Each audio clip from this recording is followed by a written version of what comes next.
Hey everyone, and welcome back to Jeff and Joe's Puerto Rican Kitchen, where we show you how to make easy, authentic Puerto Rican recipes. About a month and a half ago, I made a video showing you guys how to make Pan de Agua, and ever since then I've been on a baking craze. I think in the last 2 weeks I've gone through like 20 pounds of flour, and all my friends and family are like, whoa, whoa, whoa, what's up with all the bread? Because I keep trying to give it away. And the answer is, it's just a lot of fun. I love baking. I love the smell of fresh bread when you're baking it. Like there's nothing else coming home and just getting that smell. It's awesome. And so I've been trying different recipes, and I want to show you guys a different traditional Puerto Rican bread today, known as Pan Sobao. This bread is like the softer, sweeter version of Pan de Agua, and it's so delicious. You guys are gonna love it. So let's get cooking.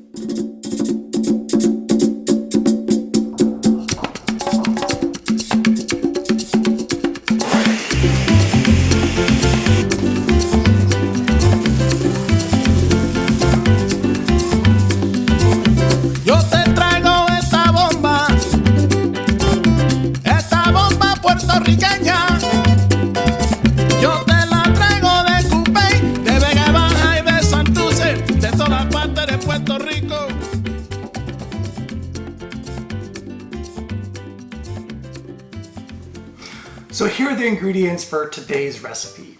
Now, baking's a little bit of like a chess match, and there's a lot of moving pieces, and you want to think about them ahead of time before you get into the recipe, or else there might be problems.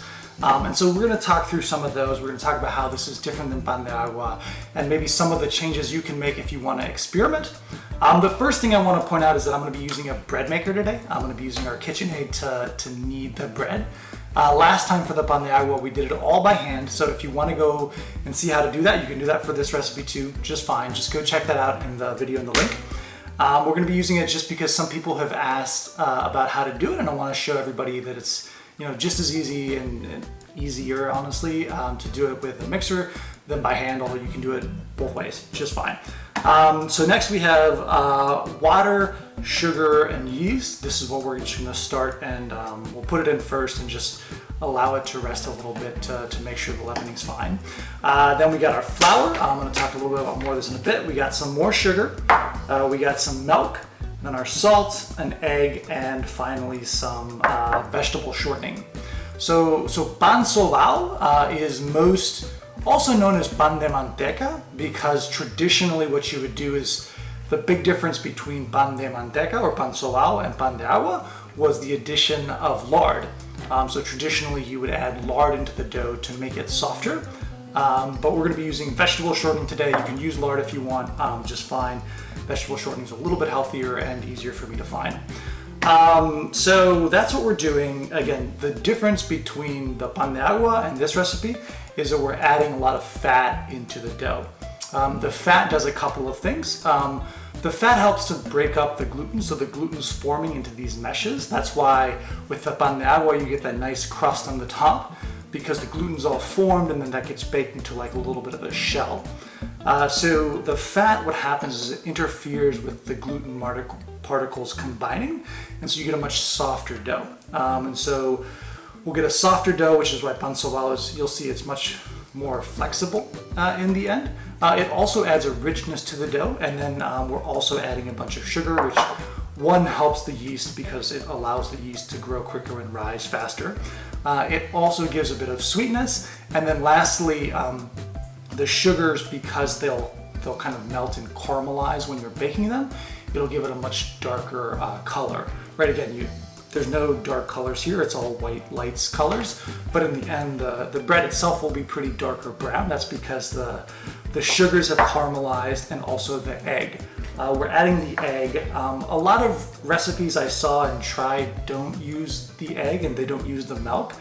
I like using it. I think you get a softer dough, and particularly you get a more browner color in the end. If you just use the shortening, you'll get a softer dough, it's true, but I found that the dough tended to be very white and not very appetizing. I like the dark browner color. I think it goes well, and that's what I've traditionally seen when I would get Pan Sobao kind of at the Pan de Agua. So last I want to talk about the flour. We're going to be using bread flour. This is Pillsbury. You don't have to use this brand. The important thing to be looking for is the amount of protein in your flour. So bread flours are different than all-purpose flour, primarily because of the amount of gluten in them. And so that allows the gluten to really form up and get bigger. In the Pan de Agua video, we used all-purpose flour, but then I strengthened it with a little vital wheat gluten. A lot of people were like, oh, like where do I find that? So I think it's just going to be easier if we do it with bread flour. The important thing to be looking is on the nutritional facts on the back. And so here you can see that for every quarter cup, there's 4 grams of protein. A lot of the all-purpose flour will only be 3 grams of protein. And so that can be a big difference. Because it's in quarter cups, the difference is actually really significant. And you want to be looking for about 12 to 12.5 or even higher grams of protein per cup.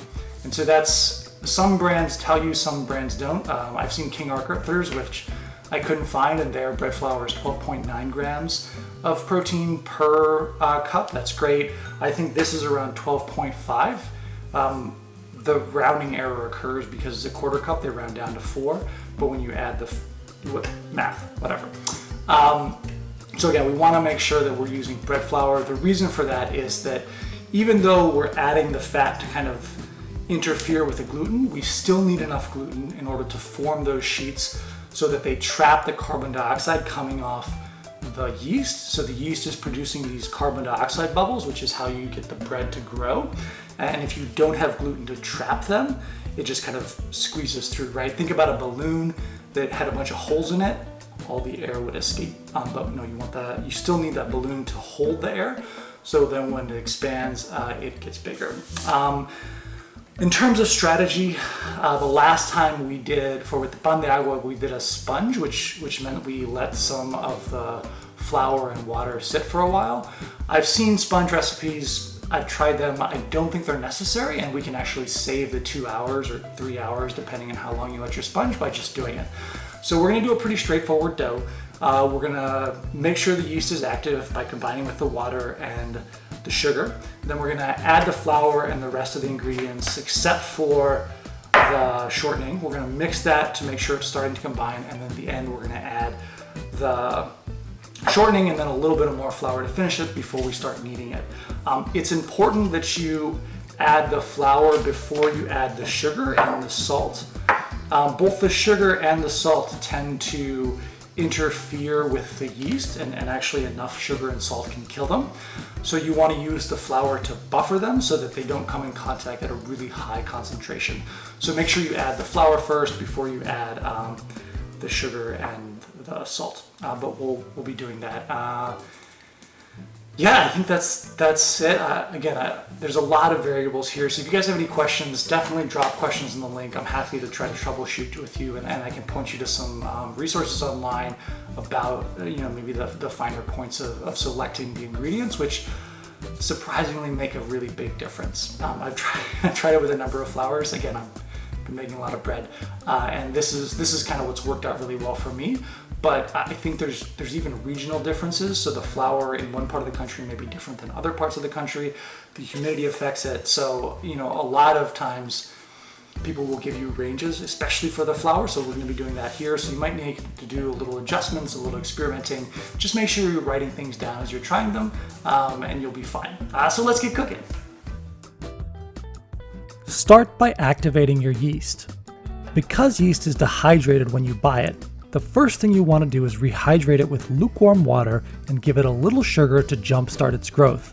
So add your water, yeast, and a tablespoon of sugar to your mixing bowl and give it a quick stir using the paddle attachment of your mixer. Now let it rest for about 5 minutes, after which you should notice a brown foam gathering at the surface of the water. This means the yeast is active, so you are all good to go.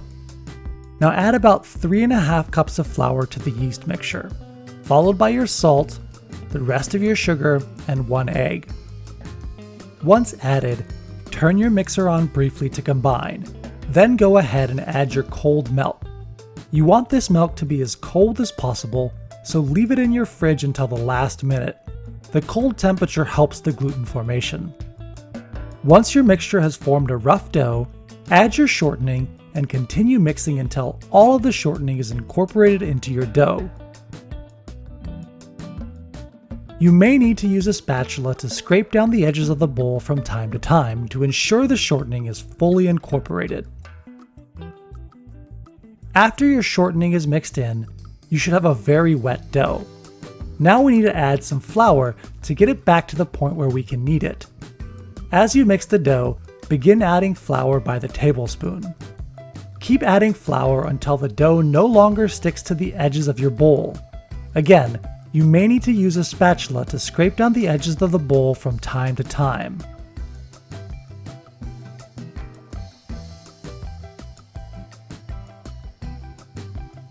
Once your dough no longer sticks to the edges, use a butter knife to remove the dough from your paddle attachment and install your dough hook. Now with the dough hook in place, knead your dough for 5 to 6 minutes.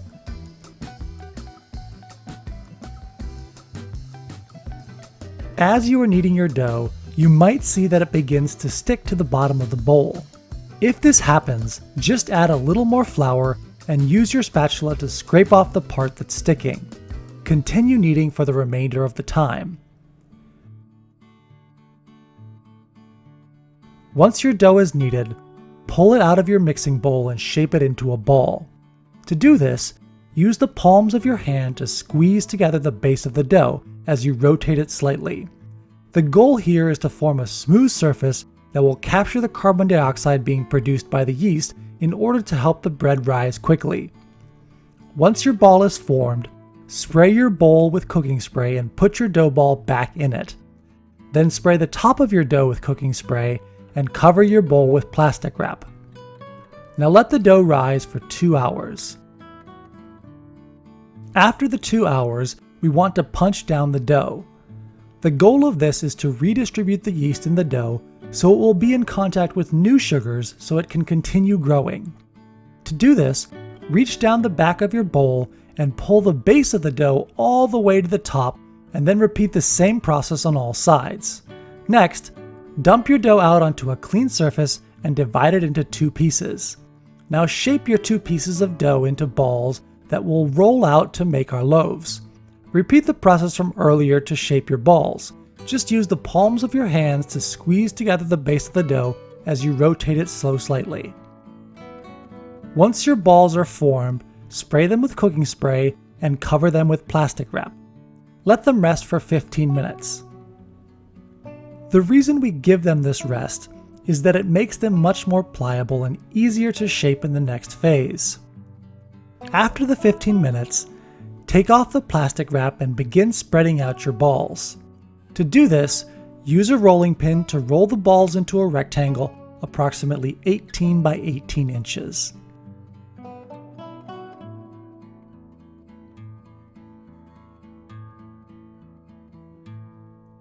Once your rectangle is formed, use your fingers to roll up the dough into a cylinder, pressing down firmly as you go. Once it's rolled up, pinch the dough together at the seam. This way, your loaf will stay together as it's baking. So again, to shape your loaf, use your rolling pin to roll out your dough ball into a rectangle approximately 18 by 18 inches.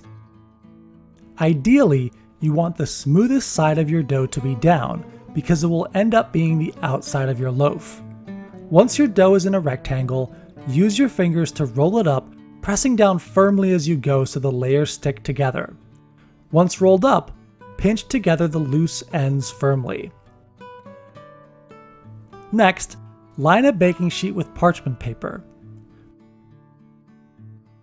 Before transferring your loaves, go over the seams again and pinch them together a second time. Then roll your loaves a couple of times in order to get them to the length of your baking sheet.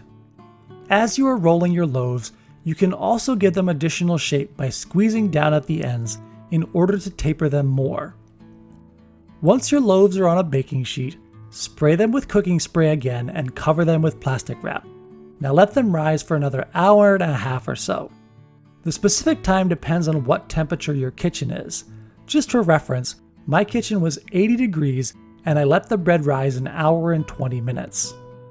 Once your bread is almost done rising, turn your oven on to 350 degrees Fahrenheit.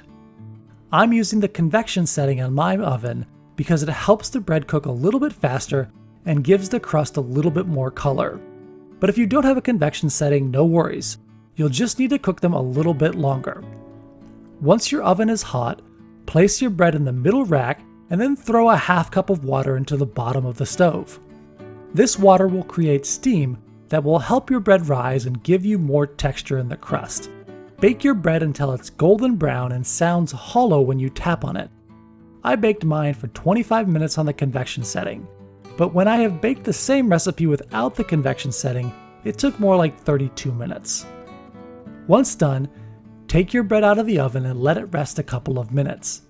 Once cool enough to move, transfer the bread to a cooling rack to avoid it getting soggy. Now cut yourself a big slice and enjoy.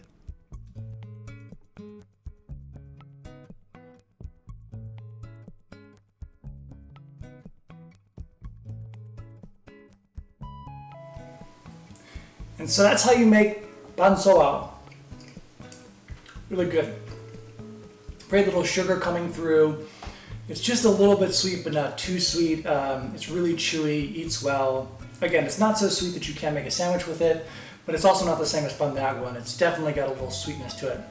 Also, the fat comes through, it crisps up the outside, but in the end, you'll actually see that this becomes very pliable. It's not like the Pan de Agua, which will actually snap because of the crust being much firmer. The fat allows it to be softer, and then you can get Kez bend. It'll definitely start to get softer just within like 5 or 10 minutes of taking it out of the oven. When I took it out, it was still very firm. Now it's softer. Also, I want to point out the really nice golden color. That's coming from all of the sugar and the eggs caramelizing inside, giving that nice color. Also, I want to talk a little bit about the shaping. If you saw earlier when I was shaping them, with one of them I ended up working a little bit more on the edge, and you can see how that played out, right? In this one, you have a nice seam on the edge and it's pretty pointed, as compared to like this one where I didn't do that, and you see the seam started to come apart there at the end. So that's something to keep in mind depending on how you do it. The more pointed, maybe more traditional, less traditional, depending on what you're used to, but you can definitely do that. And it probably helps trap some of the gases inside too if you give it a nice taper at the end. Also, I want to point out that I ended up putting them a little bit too close together on the pan, so they were touching right here. And so you get this kind of like whiter spot. Obviously, if you separate them a little bit more, they'll kind of be golden brown all around. So just, kind of little pointers here and there. Again, I mean, it's great bread. I love it. I'm sorry you can't smell it, but there's the like fragrance and the aroma of that awesome bread just coming out of the oven is great right now. Makes me really hungry, so I'm gonna go make a sandwich right after this. But we hope you guys liked it. Hope you liked the video. Let us know in the comments below any questions, how your experiences went. We'd love to kind of keep the dialogue going. Again, as I talked about at the beginning, bread is such a chess game. There's so many moving pieces, and it's, you'll experiment multiple times just to get it right. And so I'm happy to chat with you guys. Send me your questions. We'll see what you can do. I'm also going to put some links below so I can point you guys to some better resources. Hopefully you guys will enjoy them, be able to use them. Just some videos on shaping, some videos on the protein in the flour, which we talked about earlier. And then, come again next week. Join us for another episode of Jeff and Joe's Puerto Rican Kitchen.